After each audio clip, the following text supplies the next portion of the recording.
I would say, hundreds of Saeed, sorties. that I don't think any country would be expected to allow rockets to come in and threaten the lives and health and well-being of the citizens in their country, and Israel has the right to defend themselves. Do you believe that the Palestinians in Gaza have the right to defend themselves?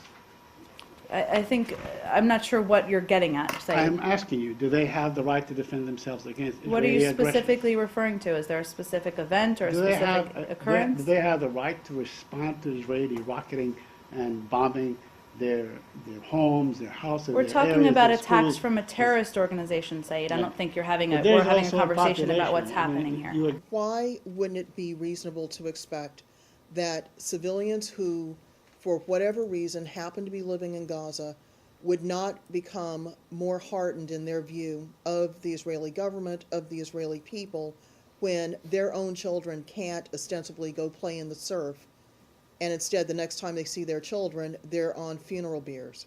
Well, Roz, let me first say, I'd remind you again that the deaths of any individuals, any civilians, the deaths of children, how this is impacting people in the region is why the Secretary has been working on this morning, noon, and night for the past several days.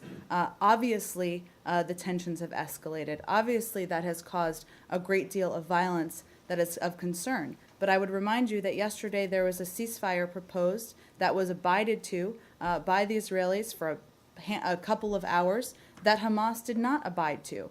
And they're putting their own people at risk by continuing to escalate the situation on the ground. If Israel does have the legal right to defend itself, and I don't think anyone in this room would dispute that, because I would expect the U.S. to protect this territory Sure. from attack, how is this considered an acceptable form of retaliation?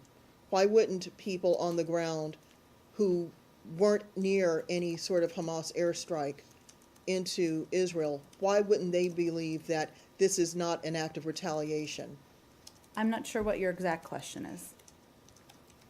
Put it more simply, if rockets didn't emanate from where I happen to be living or playing or visiting or doing whatever, and suddenly my area is targeted by a foreign government's airstrike, why wouldn't it be reasonable for me to think this is an act of retaliation and punishment, vengeance, rather than a direct response to a military attack? I still don't understand what your question is.